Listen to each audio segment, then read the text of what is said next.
You ain't got a ticket. Go home, Dad, my son said, before turning and walking away with his family toward the gate. I was left alone in a foreign country.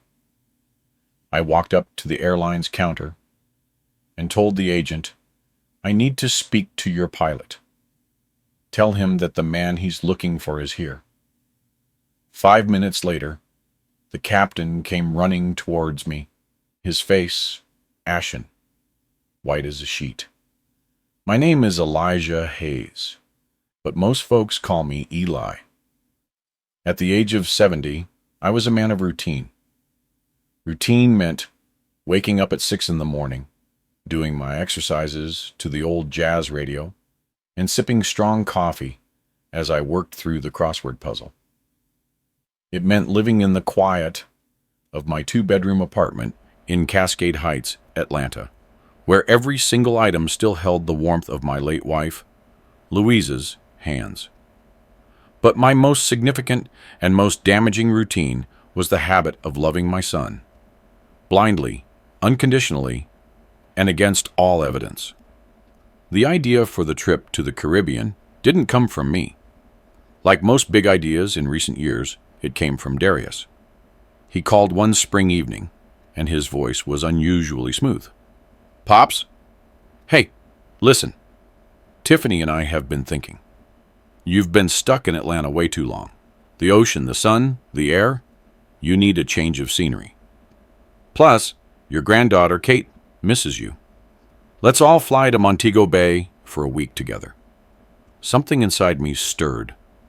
A family trip, all of us together. It had been nearly 10 years since that happened, not since Lou passed. I pictured the warm sea, me teaching Kate how to swim, just as I'd once taught Darius. I saw us sitting on the porch in the evenings. The image was so inviting, so right, that I completely missed the falsehood in my son's voice. "That's a good idea, son," I told him. "Only thing is, my cash flow is tight right now.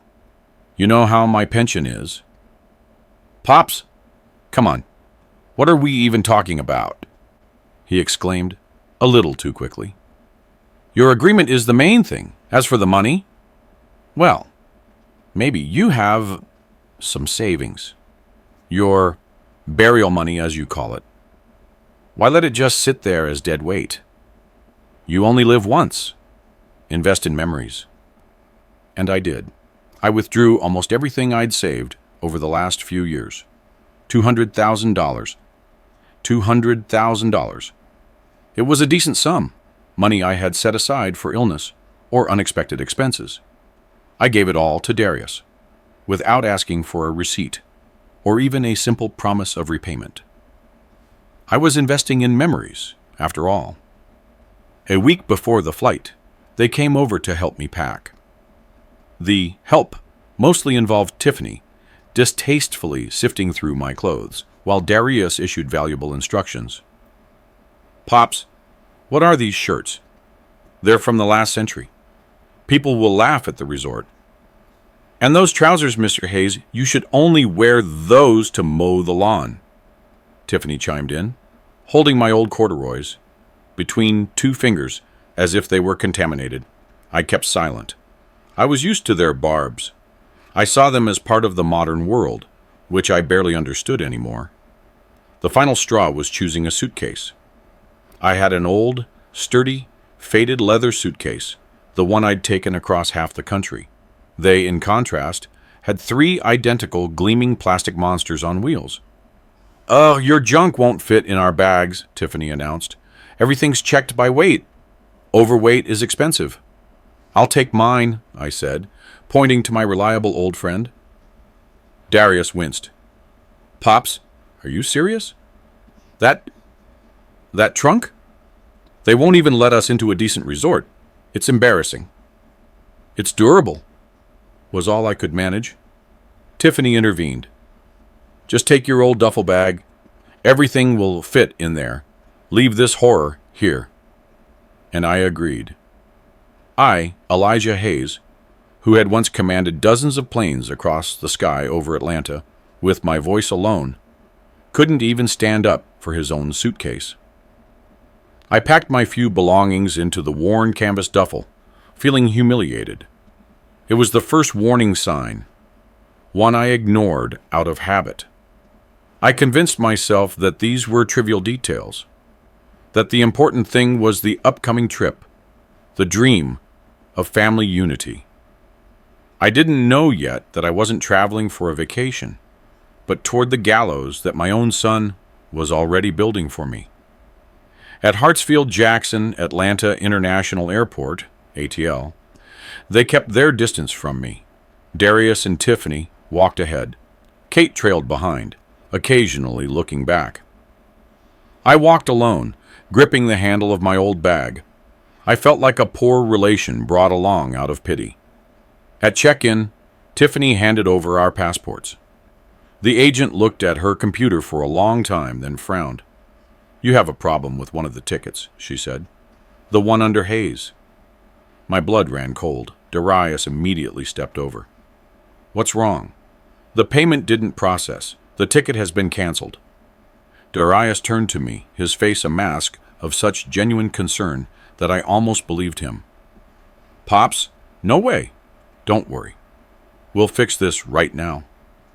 He stepped aside, talked on his phone for a long time, returned to the counter, and called again. It was a whole performance. Finally, he walked over to me, throwing his hands up apologetically. "Listen, there's some ridiculous mix-up. I bought it through an aggregator, and your specific payment got hung up. The money was charged, but it never reached the airline. They said it won't be refunded for a couple of days. So I'm not flying?" I asked, feeling the ground slip out from under my feet. "No, of course you're flying, he exclaimed. "We'll just have to buy a new ticket right here at the counter. It'll be more expensive, but what can we do?" "I don't have that kind of money on me," I said quietly. "I gave everything to you." And Darius sighed. "Yeah, Pops, I remember." "Well, I guess I'll have to use my own money."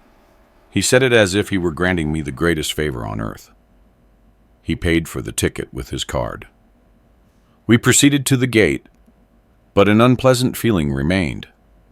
I chalked it up to bad luck, to the messiness of modern technology. I refused to believe that this wasn't a system glitch, but the first act of a well-rehearsed plan. A plan in which I was cast as the victim.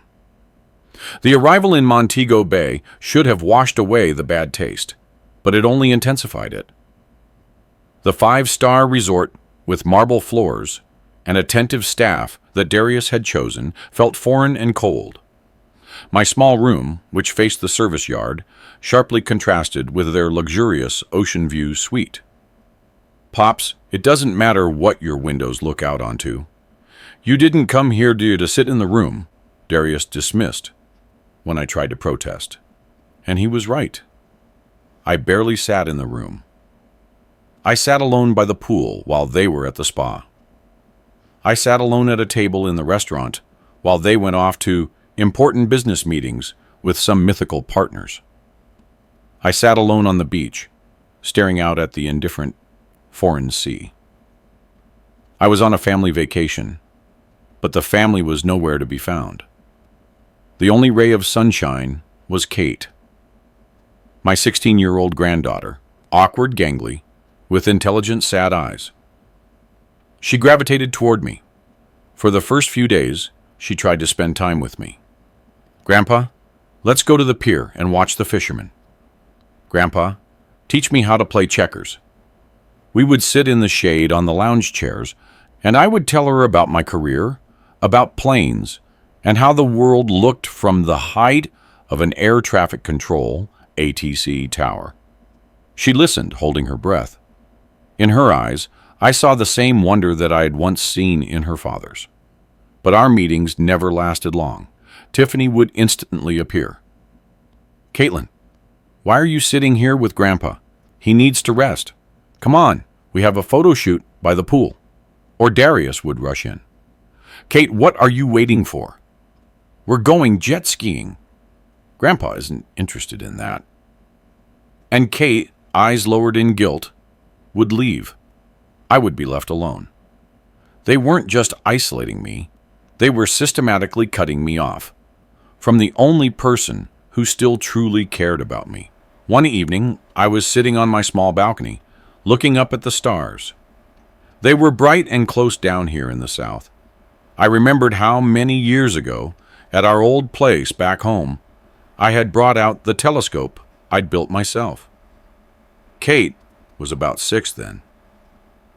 I put her up on my shoulders, and she gasped as she peered into the eyepiece. "Grandpa, are they real?" "Of course they're real," I chuckled. "Did you think they were painted?" "Can I touch them?" "You can't touch them, but you can learn their names. That bright one there is Sirius, and that dipper shape is the Big Dipper." I told her about constellations, galaxies, and the infinity of the universe. And she listened, her small hand tightly gripping my finger. That night, I was her whole world, the man who knew all the secrets of the sky. Now I was just an old man they dragged her away from, so she could go jet skiing. On the 3rd day, Darius approached me with a businesslike air. "Pops, here's the deal. There's a chance to go on an excursion. It's beautiful, but expensive. $1,000, $1,000 per person. I don't have that kind of money, son."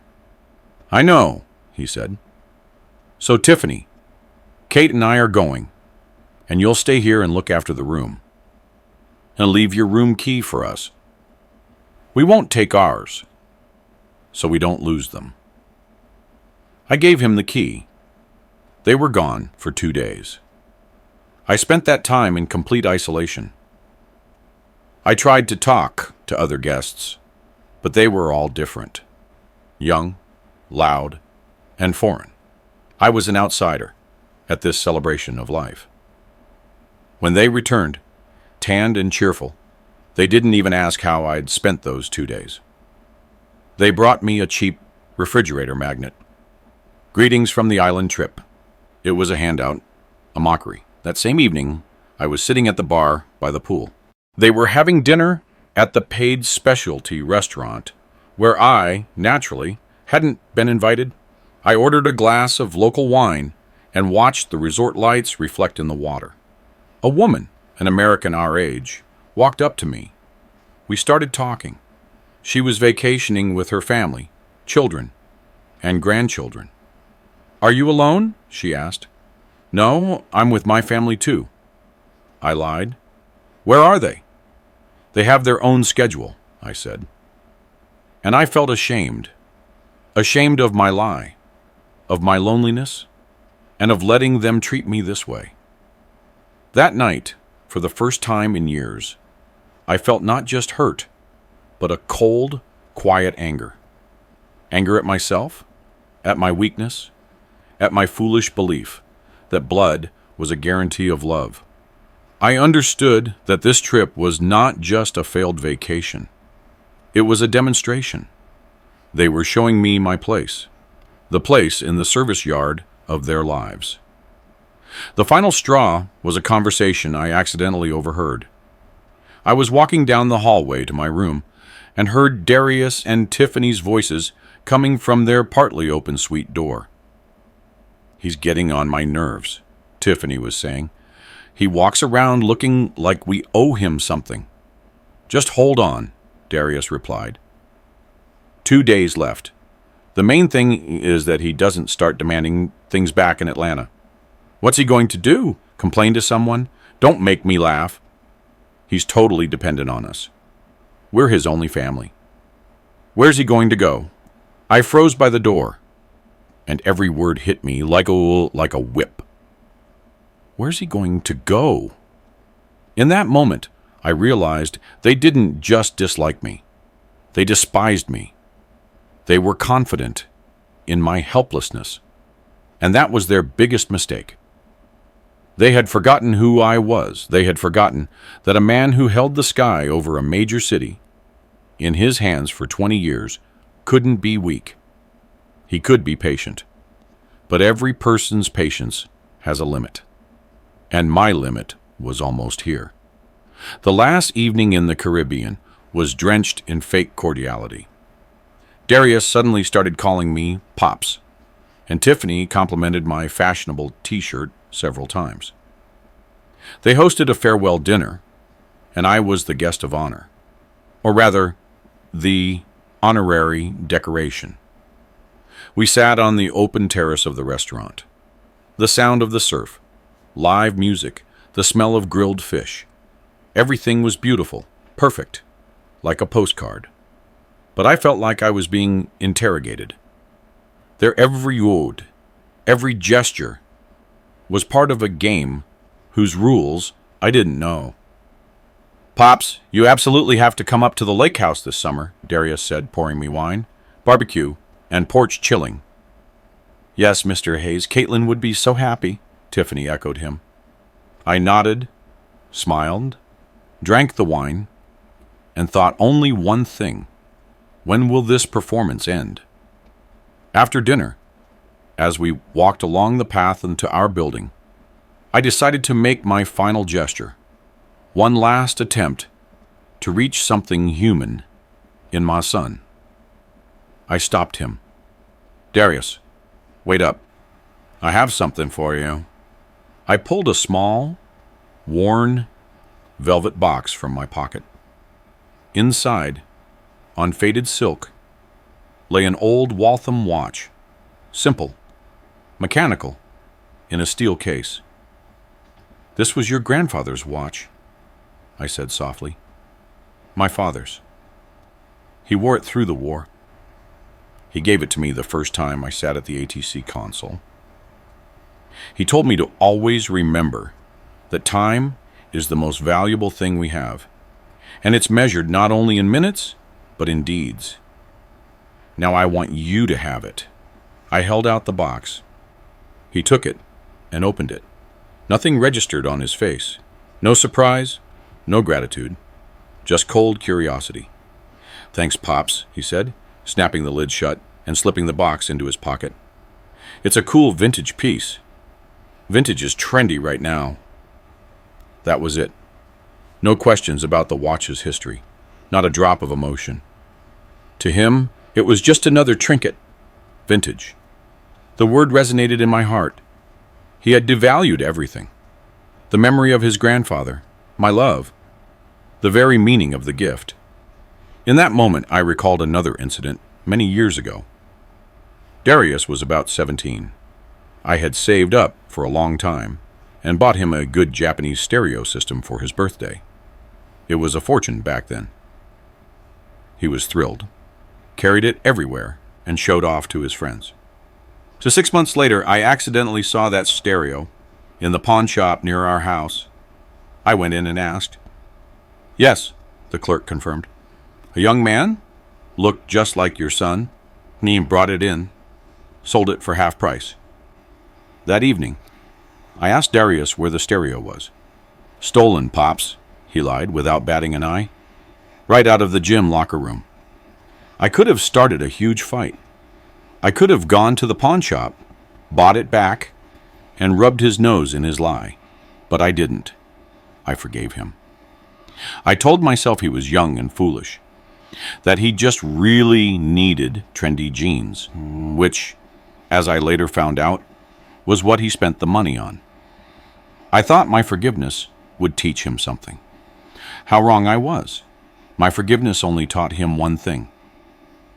He could lie and betray without consequence. Dad will always put up with it. As we walked back to the resort, I made a decision. I wouldn't put up with it anymore. I would play this game to the end, but by my rules. In the morning, as we handed in the room keys, I saw Darius quickly typing something on his phone, glancing at me furtively. I knew what he was doing. He was canceling my return ticket, the one he'd bought me at the Atlanta airport. He didn't just want to ditch me. He wanted to do it in the most humiliating way possible, stripping me of my last hope. In the tea on the way to the airport, he was unnaturally cheerful, cracking jokes and clapping me on the shoulder. "So, Pops, did you get some rest? Recharge your batteries?" "I did, son," I replied, looking him straight in the eyes. "More than you think." And now we were at the airport. The hustle and bustle, announcements in different languages, crowds of people. We approached the check-in counter, and Darius began his final act. "Pops, there's a thing about that ticket." He put on a mournful face. "Remember the problem with your ticket? Well, the aggregator messed up again. They canceled this one too." "So I don't have a ticket again?" I asked, feigning confusion. "That's how it looks," he sighed. "I don't know what to do. I don't have any money left on my card. I spent everything on the hotel and the excursions." Tiffany stood beside him, lips pursed, looking away. Kate stared at her father with horror. She was starting to understand something. "And what am I supposed to do?" I asked softly. Darius looked at me. There wasn't a drop of sympathy in his eyes, only cold, businesslike calculation. "Well, you'll probably have to figure out how to get home yourself. Maybe contact the consulate? They can help. We have to go. Our check-in is ending." He held out his hand. "Give me your passport and wallet. I'll hold them for safekeeping so you don't lose them here.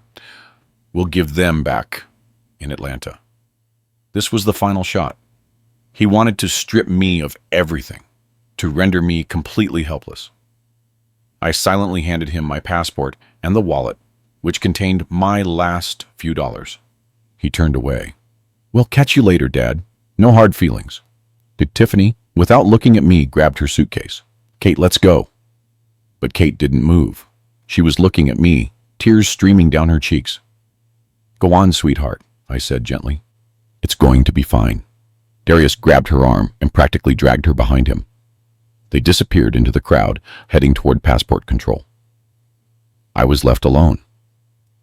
In the middle of the massive, buzzing airport hall, without money, without documents, without a ticket in a foreign country. In that moment, I should have felt panic, fear, despair, but I felt nothing but an icy, crystal-clear calm. The play was over, the masks were off, my game was just beginning. For the first few minutes after they left, I just stood there, letting the crowd flow around me like a river, around an immovable rock. I watched people rushing to their flights, their frantic goodbyes and joyful reunions. Each of them was part of their own story, and mine, from the outside, seemed to have just ended in the most pathetic way. A strange silence grew inside me. Not the dullness of shock, but the opposite. Absolute clarity. All those little humiliations, the barbs, the ignored requests that had accumulated over the years, suddenly formed one complete, ugly picture. This wasn't spontaneous cruelty. This was the conclusion, the inevitable finale of a relationship built on my compliance and their consumption. I slowly looked around. Bright signs, souvenir shops, cafes with exorbitant prices. All of it was inaccessible to me now. I was an island, cut off from the world. Darius and Tiffany had calculated everything correctly. An ordinary retiree in this situation would break down. He would panic, run to the police, call the consulate. He would become a miserable, weeping victim. But I was not an ordinary retiree. I took a deep breath, straightened my back, and walked. Not toward the exit, not to the police, but to the information counter of the very airline whose flight I was supposed to be on. Behind the counter sat a young woman with tired eyes and a professional smile. "How can I help you?" she asked in heavily accented English. "I need to deliver a message to the captain of the flight to Atlanta that is taking off in 1 hour," I said in a steady, firm voice.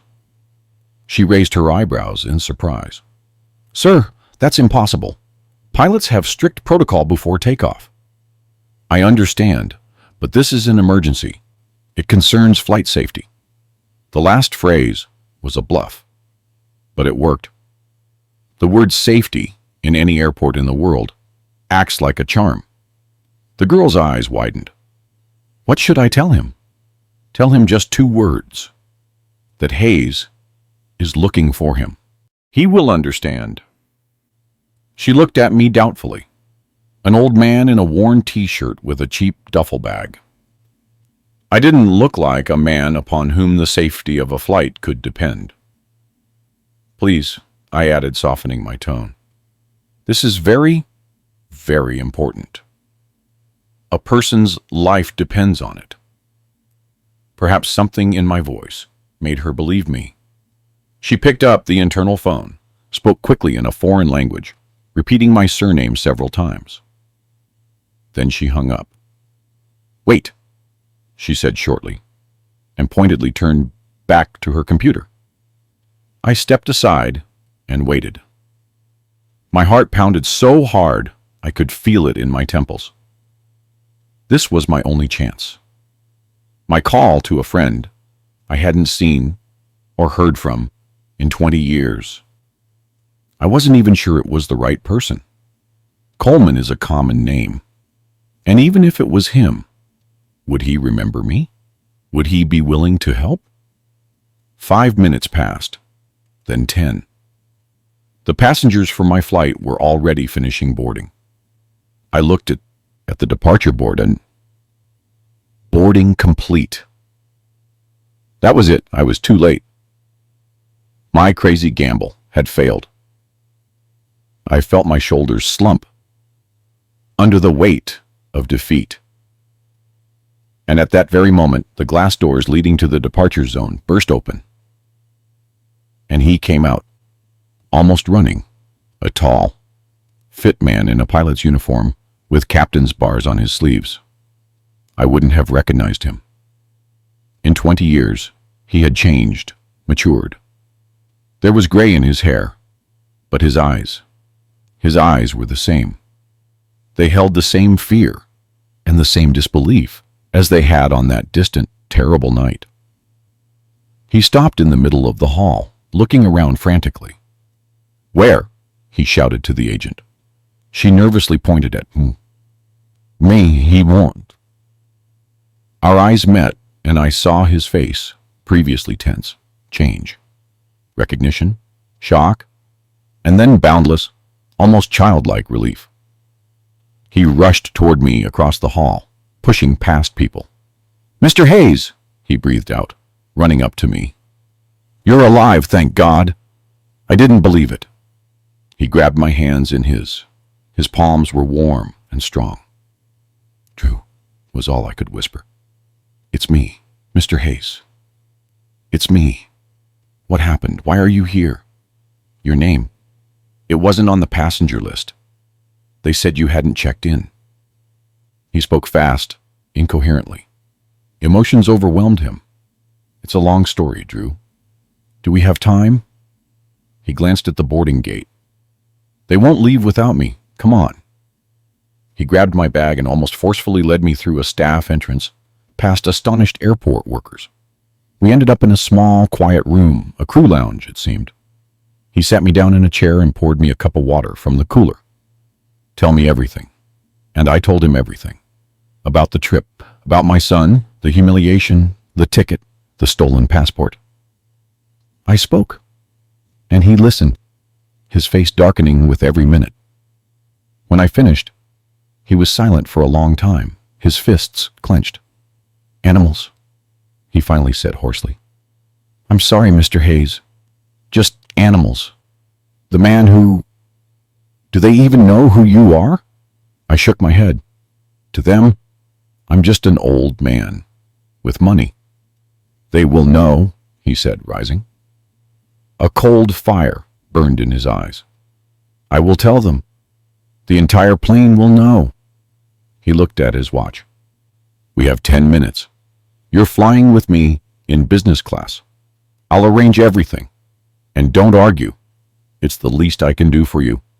after what you did for me." He left, issuing an order over the radio, and I was left alone, trying to grasp what had happened. The miracle I'd barely believed in had materialized. Help had come from the place I least expected, from the past, from that night when I, sitting at my console in Atlanta, saved the life of that young lieutenant and his entire crew. The wait in the lounge was short, but it stretched into an eternity for me. I sat in the soft leather chair, looking out the window at the airfield.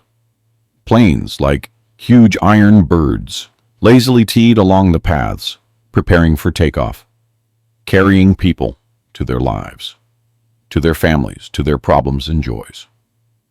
And I was in some kind of parallel reality. Just moments ago, I was a penniless, abandoned old man, and now I was the honorary guest of the captain.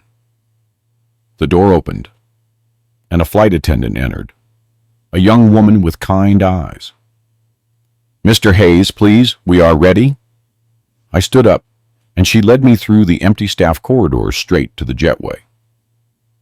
We entered the plane through the forward door, and I immediately found myself in the business class cabin. Spacious seats, polite smiles, champagne in glasses. The flight attendant showed me to a seat in the first row. "Please make yourself comfortable. The captain asked me to tell you he will come see you once we reach cruising altitude." I sank into the seat, which was softer and more comfortable than my bed at home. I fastened the seatbelt. The airport buildings floated past the window. The plane began to move. I was safe, but a storm raged inside. I thought about Darius and Tiffany. They were sitting back there in the cramped economy section, confident that I was left behind, humiliated and broken.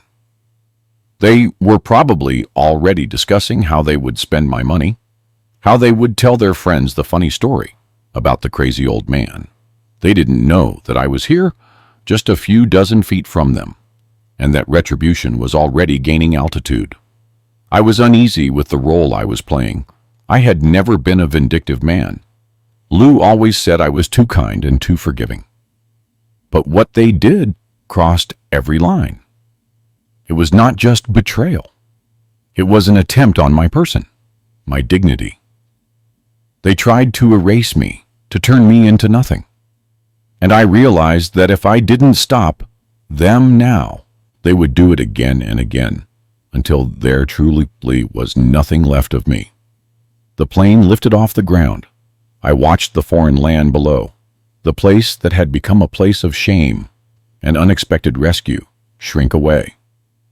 When we reached cruising altitude and the fasten seatbelt sign went off, Drew came over. He took off his cap and sat in the empty seat next to me. "Well, Mr. Hayes, now we're in my sky," he said with a sad smile. "I'm the master here, and my laws apply." "Thank you, Drew," I said sincerely. "I don't know what I would have done without you." "You're thanking me?" He looked at me in astonishment. "Mr. Hayes, do you even understand what you did for me back then?" He leaned back in his seat, his gaze fixed on the distance. I was 28 years old, my first solo flight as a captain on a Boeing jet. And then a complete electronics failure. Everything went dark. There was a thunderstorm outside. Zero visibility. We were circling over Atlanta. Fuel was running low. There were 180 passengers in the cabin. I had already mentally said goodbye to everyone. And then your voice came through the headset. Calm, confident, as if you weren't guiding a plane with failed instruments, but just giving me directions to the grocery store. "Flight Niner 31. I see you. Follow my voice. Descend at 300 feet per minute. Heading 270. He spoke.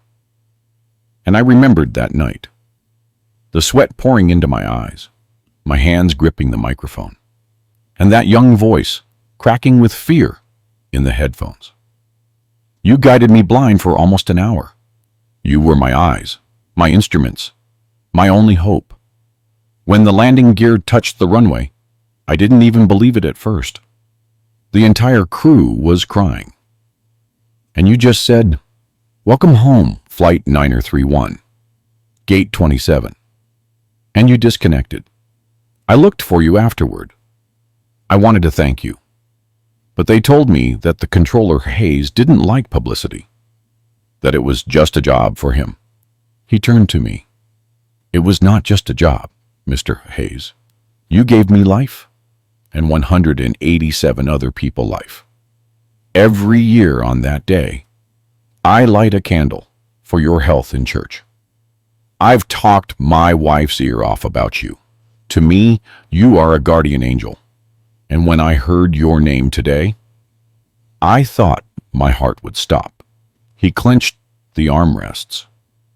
"And now I find out that your own son—" He couldn't finish the sentence. Unconcealed rage sounded in his voice. "He doesn't deserve to be called your son. He doesn't even deserve to breathe the same air as you." He stood up. "Excuse me, I have to go. Prepare for the show." "What show?" I didn't understand. "The one your son and his wife will remember for the rest of their lives." He put on his cap, and his face became stern and official again.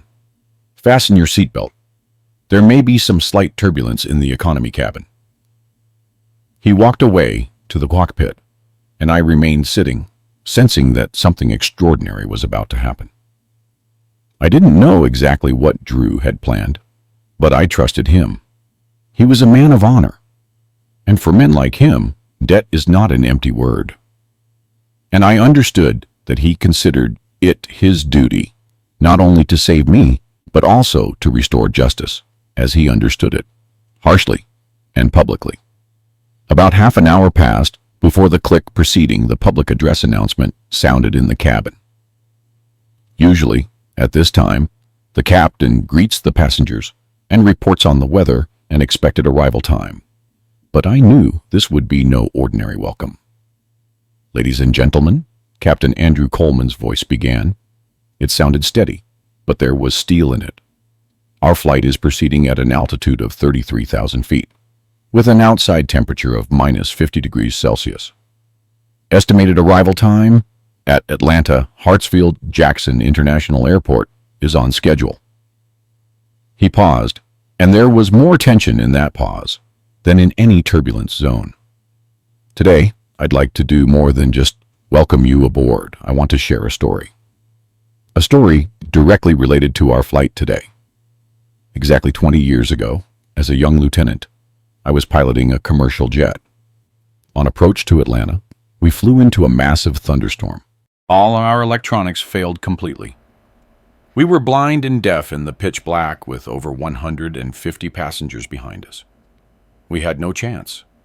We were preparing to die. An absolute silence fell over the cabin. Only the hum of the engines was audible. And in that moment, when we were saying goodbye to life, a voice came over the headset. The voice of an air traffic controller from Atlanta Center. He said, "Flight, I'm guiding you. Listen only to me." This man became our eyes. He guided our multi-ton, uncontrollable aircraft by landmarks known only to him. He talked to us, calmed us down, gave us precise commands. He landed us on the runway blind. He saved 187 lives. Drew paused again, giving the passengers time to absorb what they had heard. The name of that man is Elijah Hayes, a legend of American air traffic control. A hero about whom the papers never wrote because he always considered it simply his job. I sat, sunk into the seat.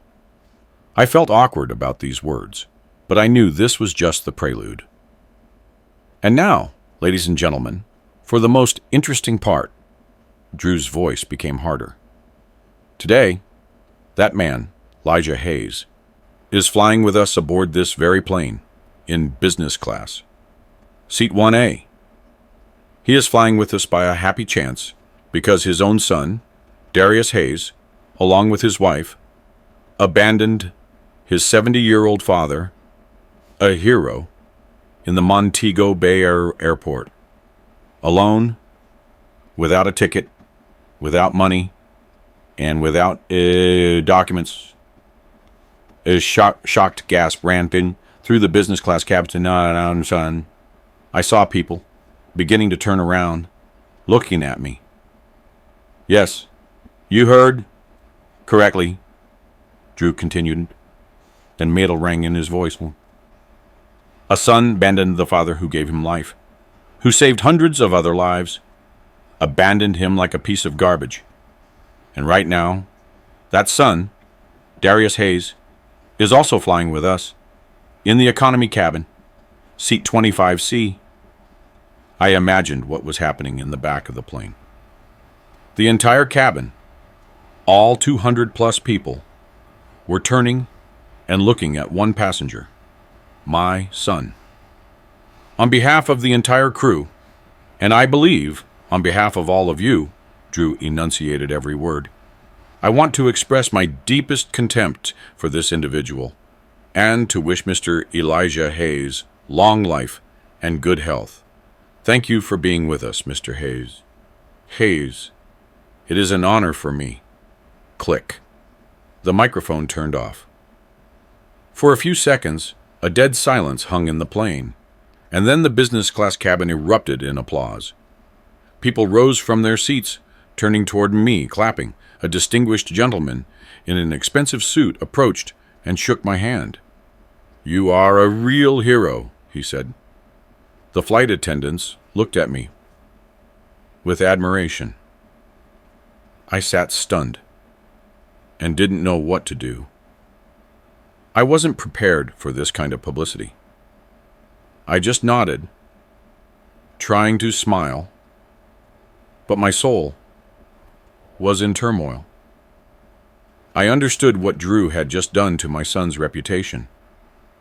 He didn't just humiliate him, he destroyed him publicly in front of hundreds of people. I tried to imagine what Darius was feeling right now, scorching, all-consuming shame, rage, and powerlessness. He was trapped in that flying tin can at 33,000 feet, and he had nowhere to run. Everyone was looking at him, some with contempt, some with curiosity, some with pity. And Kate, what was happening to her now? She heard everything. She learned something about her grandfather that she never knew, and she learned something about her father that she might have preferred never to know. It was cruel. But, as Drew said, it was just. This was not my revenge. It was the revenge of fate, the very fate that 20 years ago brought me together in the radio room with a young pilot, Andrew Coleman, and which brought us together again today to close this circle, a circle of betrayal and debt. And I was at the very center of it. After the public expose, the senior flight attendant, an elegant woman with kind, intelligent eyes, came over to me. Mr. Hayes, I apologize for disturbing you. The captain asked me to give you his personal cognac and his apologies for any discomfort. He hopes you understand. I understand everything. I nodded. Please relay my thanks to him. She brought me a small glass with the fragrant drink. I took a sip. The cognac burned my throat but brought no warmth. The icy coldness remained within.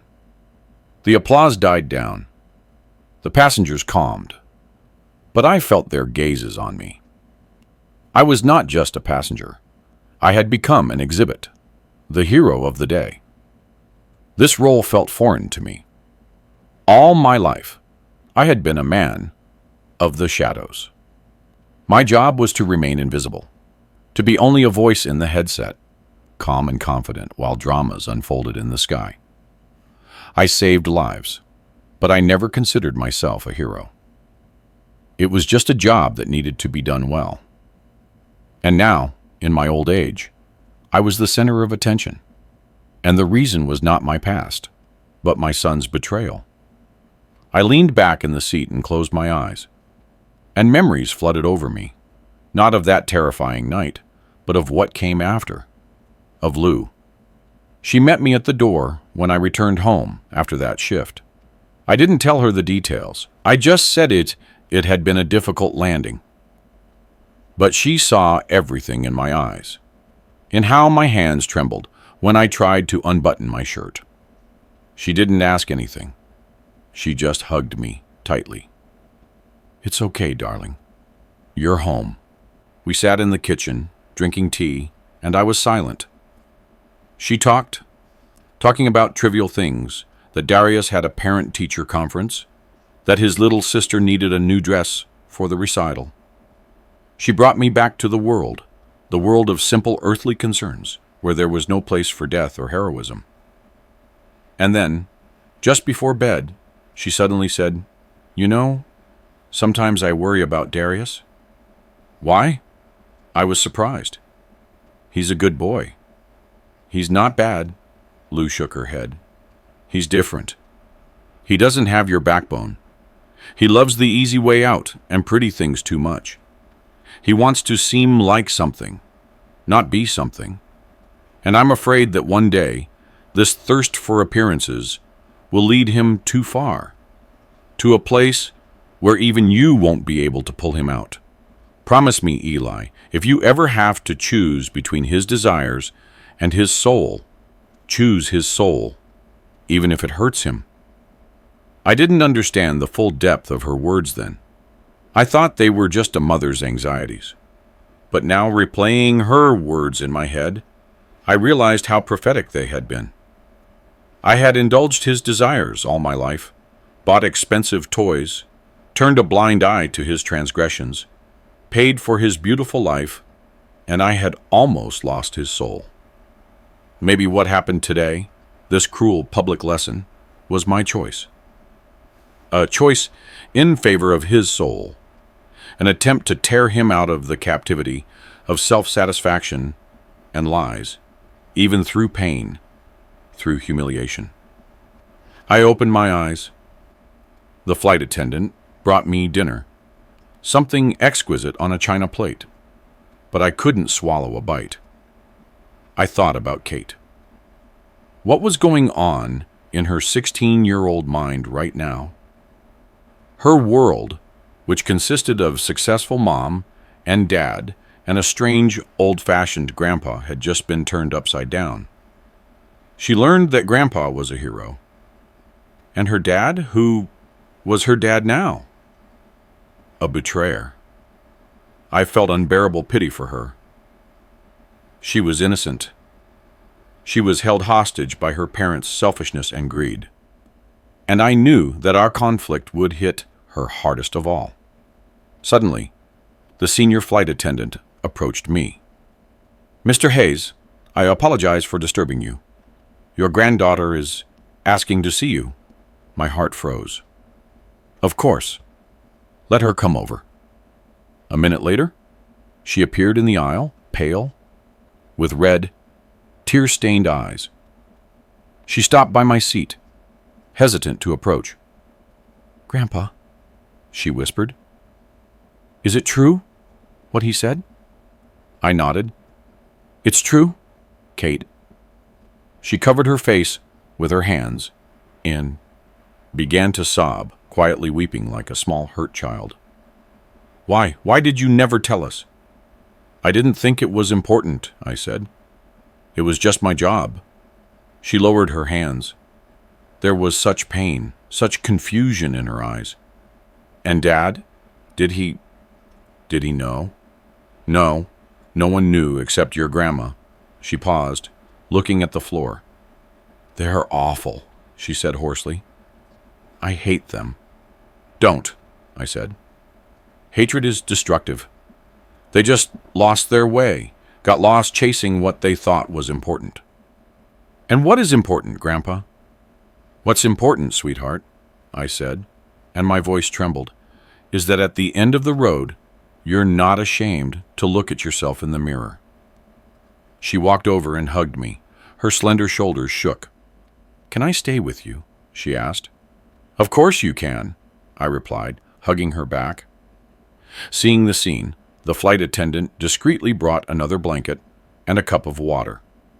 Sit down, I told Kate, pointing to the empty seat next to me. She sat, wrapped herself in the blanket. We flew in silence, holding hands, and for the first time on this trip, I felt like I wasn't alone.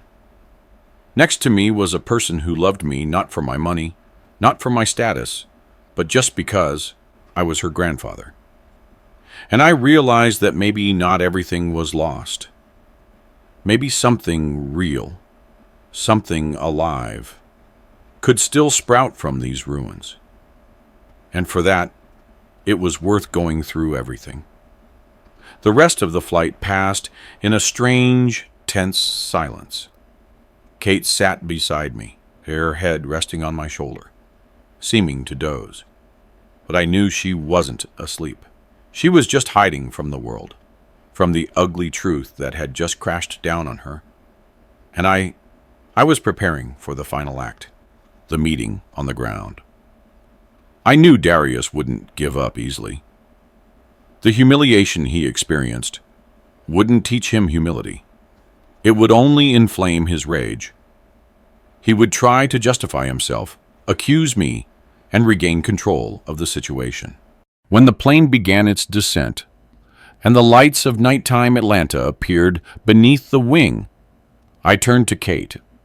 Sweetheart, this is going to be difficult now. Your father will be angry. He'll yell. Are you ready for that? She lifted her tear-stained eyes to me. I don't want to talk to them. I want to be with you. Good, I nodded. Then just stay right next to me. The plane softly touched down on the runway, the very one at Hartsfield-Jackson, where I had landed Drew's plane 20 years ago. The circle was complete. As we exited the plane, Drew and the entire crew were waiting for us. They lined up by the exit. Mr. Hayes, Drew said, shaking my hand. It was an honor flying with you. The flight attendants smiled at me. The co-pilot, a young man, looked at me with unconcealed admiration. It was touching and awkward. I thanked them all. Drew, thank you for everything, I said quietly. You are a true friend. Thank you, he replied. For existing. My driver is waiting for you at the exit. He will take you and your granddaughter wherever you need to go. And then he handed me an envelope. What's this? It's a small gift from the airline, and from me personally. Compensation for the emotional damage. It's enough to buy your son a new ticket. Somewhere very far away. I wanted to refuse, but he insisted. Don't argue. You deserve this. We walked down the airport corridor, passengers from our flight passing us, threw sympathetic glances my way and scornful ones toward the economy section, from where Darius and Tiffany were about to emerge. We waited for them at the baggage claim carousel. They were the last to appear. Darius walked with his head low, trying not to make eye contact with anyone. Tiffany, wrapped in a scarf, hid her face. They looked like beaten dogs. Seeing me and Kate together, Darius stopped. His face contorted. He rushed toward us. Dad, he whispered. You what? Darius? I asked calmly. Can't find the words?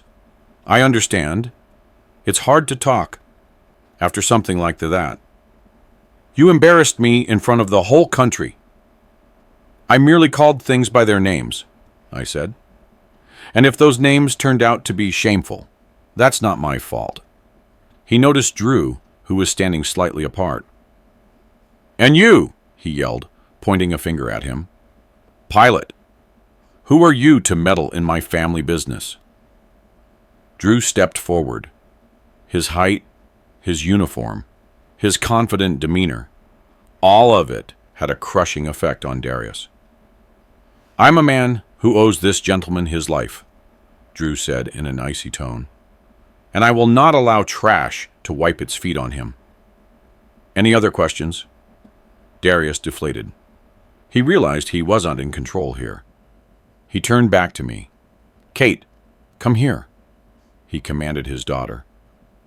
Kate flinched, but didn't move. She only clung tighter to my hand.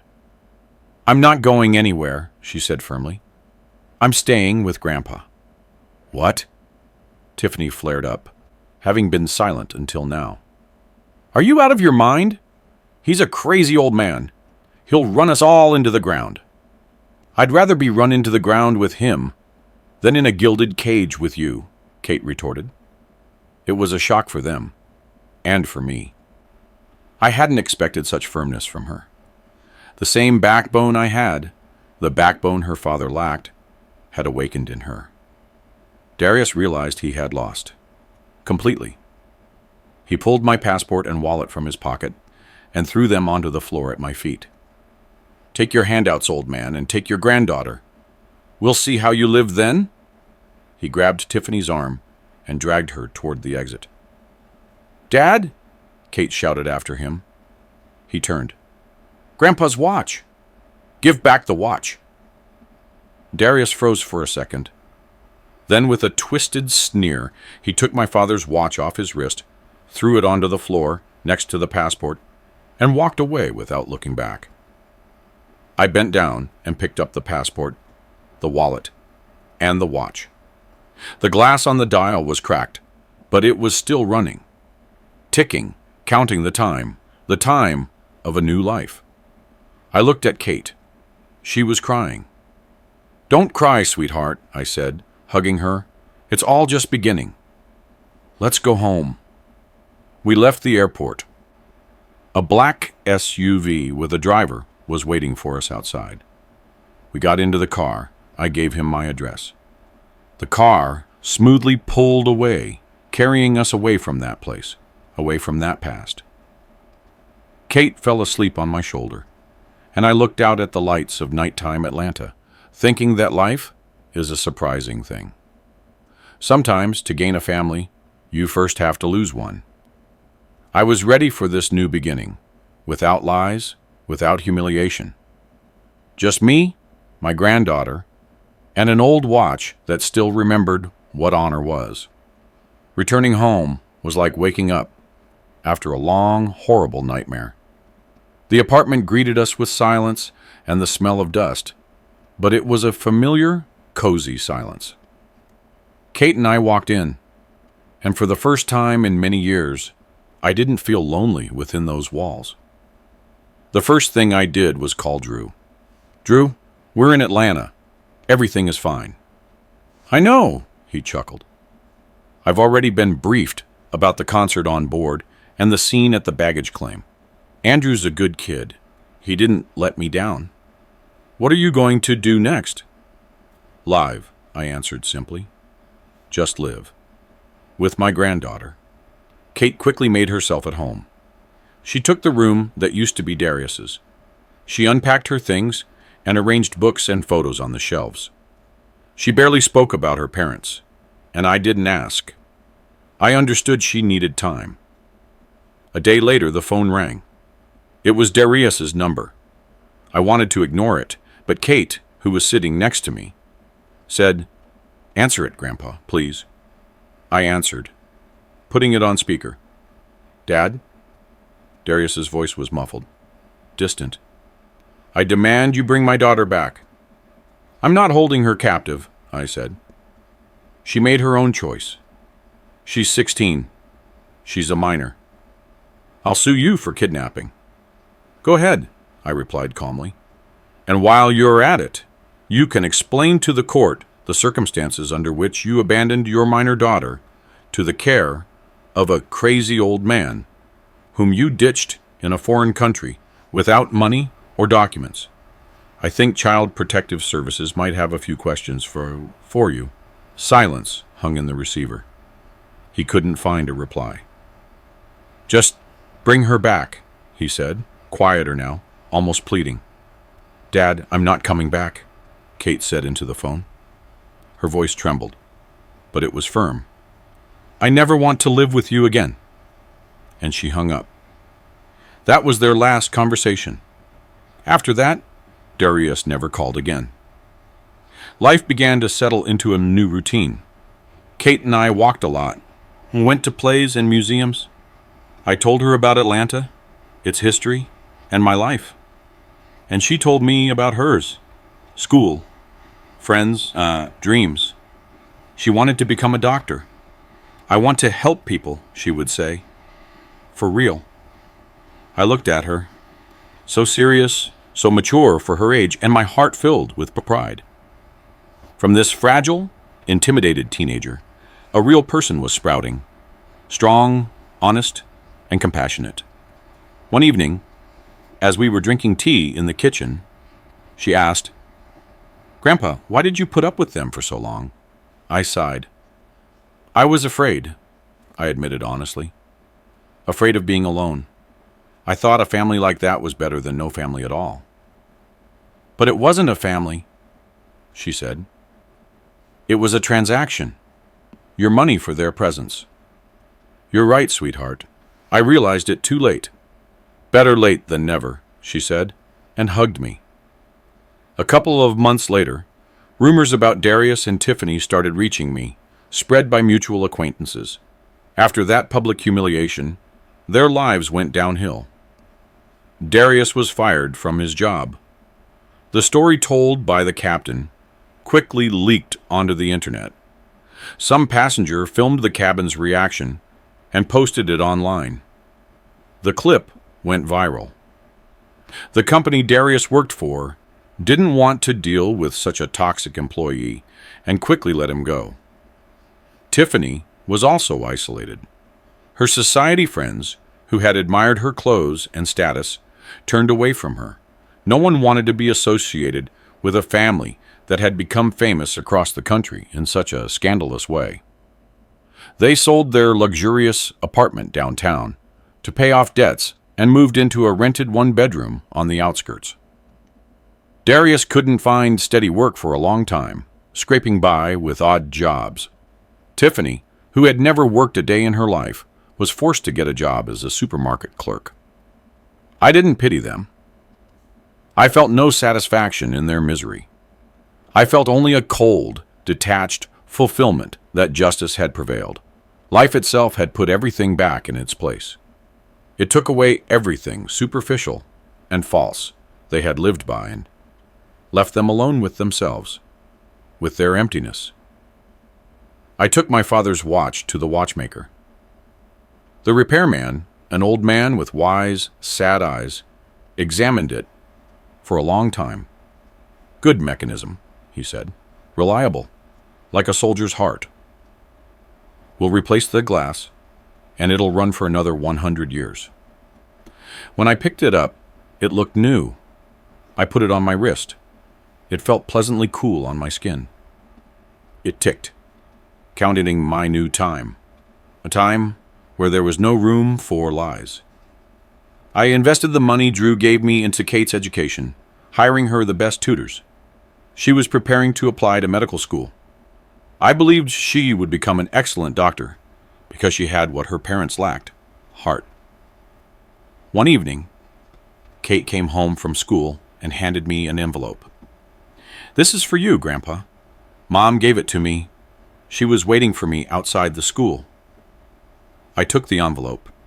The handwriting was Tiffany's. I wanted to throw it away without reading it. "Read it," Kate said, "please." I opened the envelope. Inside was a single page, written in hurried, uneven handwriting. "Mr. Hayes, I don't know why I'm writing this. I suppose because there is no one else.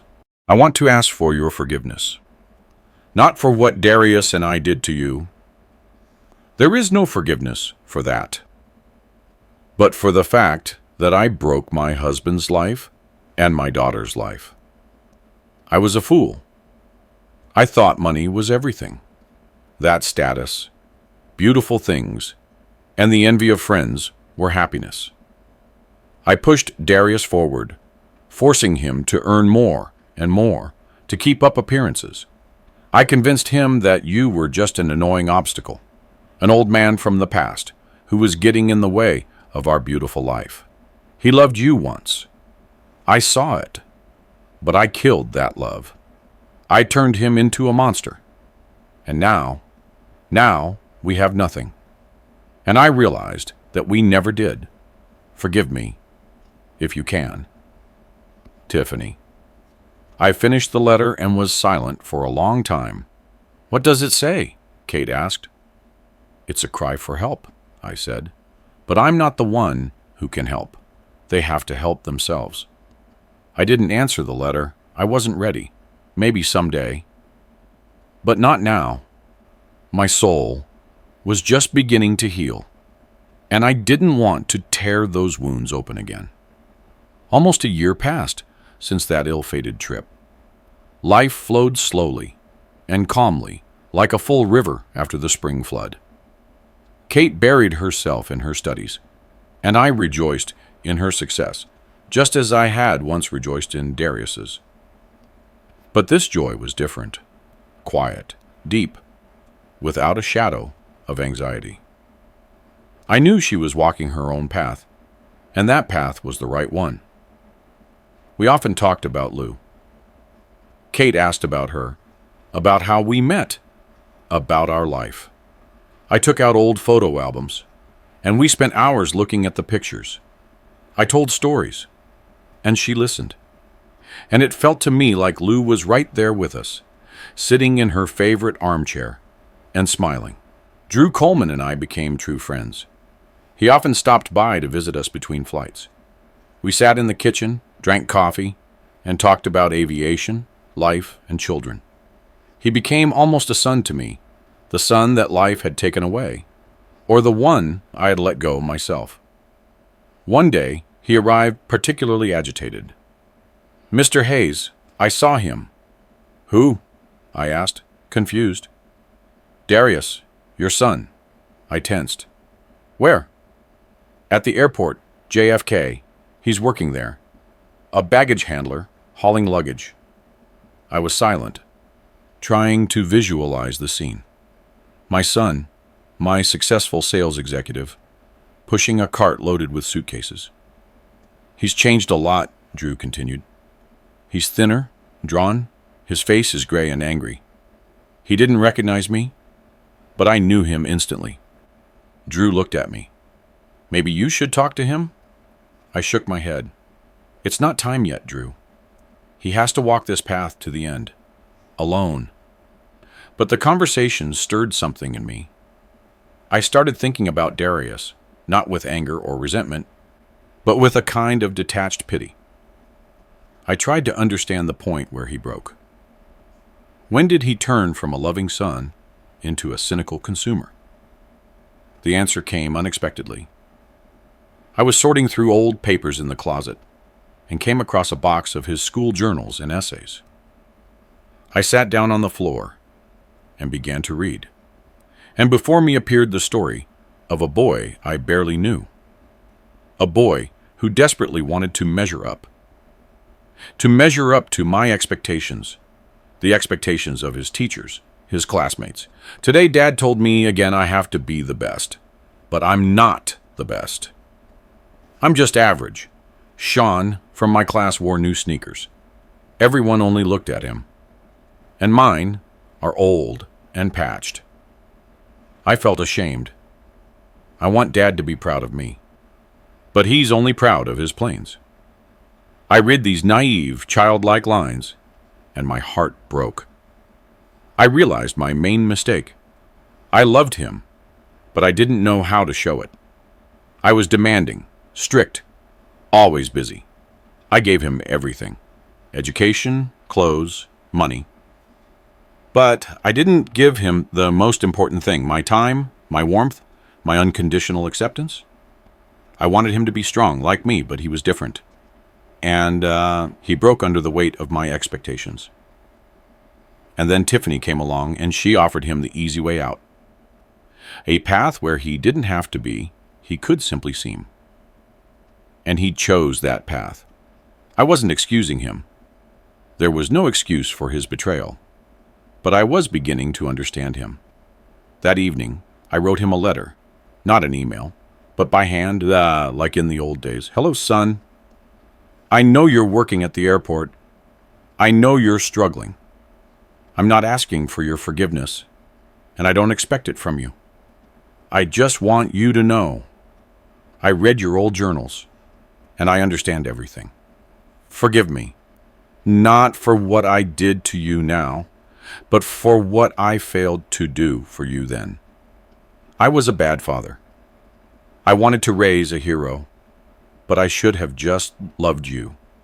If you are ever ready to talk, not as a son to a father, but as two grown men who have made many mistakes, you know where to find me. Your father, Eli. I didn't know if the letter would ever reach him. I didn't know how to find him. I simply sealed it in an envelope. Wrote Darius Hayes, general delivery on it, and dropped it in the mailbox by the house. I let him go to the will of fate. This was my last step. I had done everything I could. I had punished. I had forgiven. I had repented. Now I was free. Free for a new life. A life with Kate, with Drew, with friends. A life that held room for quiet joy, not eternal struggle. A life in which I finally learned to value not only time, but also deeds. And my most important deed was that I finally forgave. Not them, but myself. Another 2 years passed. Kate was accepted into medical school on a scholarship. She was happy. I looked at her shining eyes, and realized I hadn't lived my life in vain. I had managed to raise at least one genuine person. We lived quietly and simply. I received my pension, writing memoirs about my career. Kate studied, and in our free time, we worked together in the garden we had planted at our small beach house in Southern California. We had moved here a year ago. I sold the Atlanta apartment and bought this house by the sea. I needed the air, the space, the sound of the waves. I hadn't heard anything about Darius. The letter I sent was returned with the note. Addressee not found. I put it away in a desk drawer and never tried to search for him again. I had made my move. Now the ball was in his court, and he made his move. It happened on my birthday. I was turning 73. Kate and Drew, who had flown out especially for the day, were sitting with me on the porch, drinking coffee and eating cake. It was a warm September evening. The sun was setting over the ocean. Suddenly, the gate creaked. I turned around. He was standing on the walkway, Darius.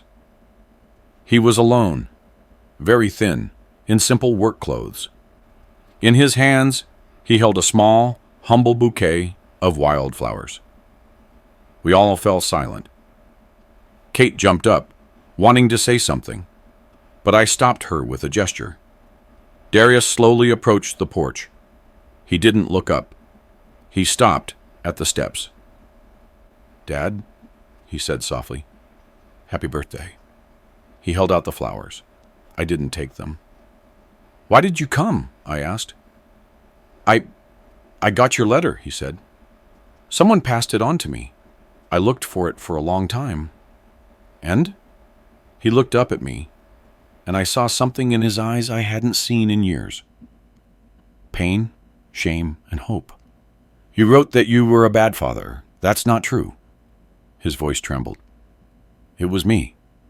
I was a bad son, and a bad father to Kate, and a bad husband. I was nothing.